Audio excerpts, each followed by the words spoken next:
Olá, meu nome é Rafael Simões, físico médico. Vamos iniciar aqui a etapa 2 do treinamento sobre efeitos biológicos da radiação. Como sequência aos estudos dos tipos de exposições e a caracterização dos respectivos perfis, além de aprofundar o conhecimento nos mecanismos de microbiologia, passando pelos tipos de interações das radiações com a molécula do DNA, mecanismos que podem levar às mutações, modificações celulares e apoptose, vamos avançar os estudos introduzindo o conceito do LET e observar como ele e o fracionamento das doses influenciam nas curvas de sobrevivência biológica. Vamos falar agora sobre o LET. LET, Linear Energy Transfer, significa em português transferência linear de energia. Conceitualmente, é a perda média de energia por colisão de uma partícula carregada por unidade de comprimento, que corresponde ao espaço percorrido pela partícula. A colisão poderia ser interpretada como um choque entre duas esferas rígidas, mas na mecânica quântica, a partícula carregada, por exemplo, um elétron, interage com vários outros elétrons ligados aos átomos que os circundam sua trajetória, sem necessariamente tocar uns nos outros. Eles vão interagir através dos campos elétricos.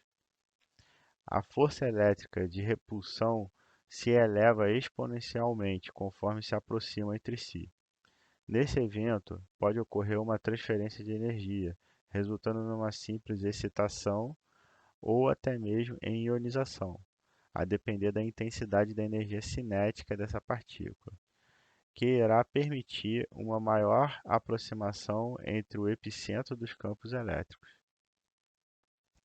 Em casos de elevada intensidade de energia cinética, é possível que ocorra a transposição de todo o campo elétrico que permeia a eletrosfera de um átomo, viabilizando uma interação direta com o campo elétrico do núcleo, a qual levará a uma mudança abrupta de direção, que, para garantir o equilíbrio do balanço energético, emite uma radiação eletromagnética. Essa emissão também é conhecida como radiação de freamento ou bremsstrahlung.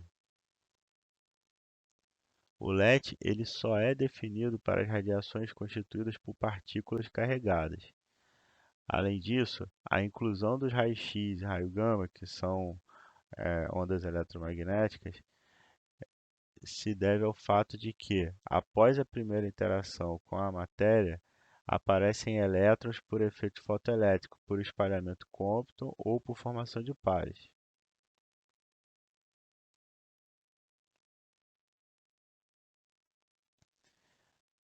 É importante ressaltar que o LET só é definido para as radiações constituídas por partículas carregadas, e, além disso, a inclusão dos raios-x e da radiação gama se deve ao fato de que, após a primeira interação com a matéria, aparecem elétrons por efeito fotoelétrico, por espalhamento Compton ou por formação de pares, como falado no slide anterior. O vídeo apresenta um experimento que ilustra a ocorrência dessas interações através de uma câmara de nuvem, formada por álcool e gelo seco. Foi inserido um gás de radônio instável, emissor de alfa, que possui um elevado LET. Cada traço corresponde a múltiplas interações entre a partícula alfa e o vapor de condensação da mistura do gelo seco com o álcool, que reage ao ser ionizado, apresentando a formação gasosa que é imediatamente reabsorvida após o evento de recombinação.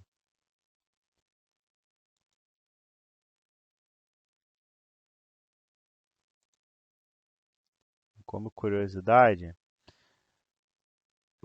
esse mineral é um urânio que está emitindo a radiação dentro de uma câmara de nuvem. As câmeras de nuvem são usadas para detectar as radiações ionizantes. Esses padrões são chamados de traços de nuvem.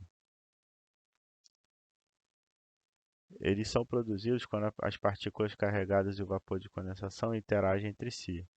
A câmara de nuvem é primeiramente resfriada com gelo seco. O álcool é usado para criar uma névoa dentro da câmara. Por poucos minutos depois, traços de nuvens começam a se formar. Partículas carregadas da fonte radioativa passam pela câmara em alta velocidade. Elas atingem o vapor de álcool supersaturado em condensação, que ioniza as moléculas presentes no vapor de álcool em condensação também, permitindo a formação desses traços dentro da câmara de nuvem. Uma curiosidade muito interessante. Voltando ao tema do LET, as consideradas partículas de baixo LET, as partículas X, gama, beta- e pósitrons. Já as de alto LET são as partículas alfa, íons pesados, fragmentos de fissão e nêutrons. É possível o percentual de sobrevivência das células de um tecido ou órgão a partir de doses de radiações entregues por irradiações usando partículas de alto ou baixo LET. A partir do gráfico, é fácil observar que uma única dose, por exemplo, 4 grays, quando considerada a curva de alto LET, temos uma sobrevivência insignificante, praticamente zero. Já a curva de baixo LET, há uma redução ainda muito baixa da população, maior que 90%. A influência do LET é muito importante na sobrevivência. Obviamente, nos tratamentos e nas avaliações de risco sobre irradiações de baixa energia.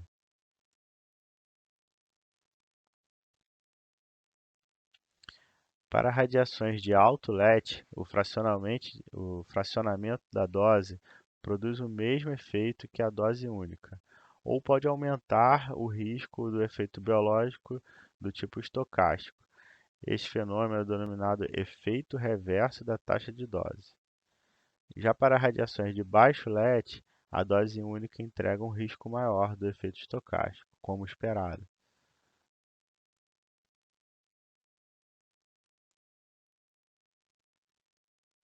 Após conhecer o conceito do LET e observar a influência do fracionamento das doses nas curvas de sobrevivência biológica e na probabilidade de ocorrência dos efeitos estocásticos, serão apresentadas as classificações dos tipos de efeitos biológicos decorrentes das radiações. Há diversas formas de classificar os efeitos das radiações. Uma das mais tradicionais e importantes é quanto ao indivíduo que sofre o efeito biológico decorrente de uma irradiação. Se for um efeito sobre o próprio indivíduo irradiado, ele é classificado como somático. Mas se o indivíduo que sofre o efeito biológico é o descendente do irradiado, ele passa a ser classificado como genético. Outra classificação relevante é quanto ao tempo de manifestação do efeito biológico. Se é algo imediato, é chamado de efeito agudo. Como exemplo, temos a síndrome aguda da radiação, o eritema, epilação, esterilidade e anomalia fetal. Quando o efeito biológico se manifesta após um arco temporal da irradiação, é chamado de efeito tardio, como as consequências de câncer radioinduzida, catarata e leucemia. A última classificação a ser apresentada nesta aula é quanto à probabilidade de ocorrência do efeito. O efeito é chamado de determinístico quando há um grau de morte celular não compensado pela reposição ou reparo, com prejuízo detectáveis no funcionamento do tecido ou órgão. Neste caso, há um limiar de dose abaixo do qual a perda das células é insuficiente para prejudicar o tecido ou o órgão de um modo detectável. Estes efeitos são produzidos por doses elevadas, acima do limiar, onde a severidade do dano aumenta com a dose aplicada. A probabilidade de ocorrência do efeito determinístico é nula para valores baixos, abaixo do limiar e 100% provável acima desse limiar.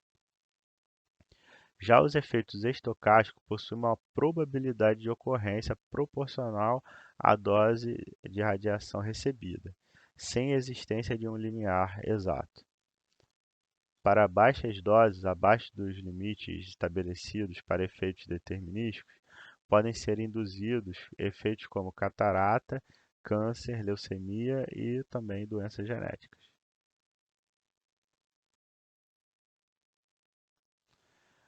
Vamos fazer uma segunda pausa nesse slide, completando a etapa 2 e na sequência vamos estudar os efeitos físicos, químicos e biológicos e falar sobre a avaliação de risco, que será a etapa 3. Um abraço.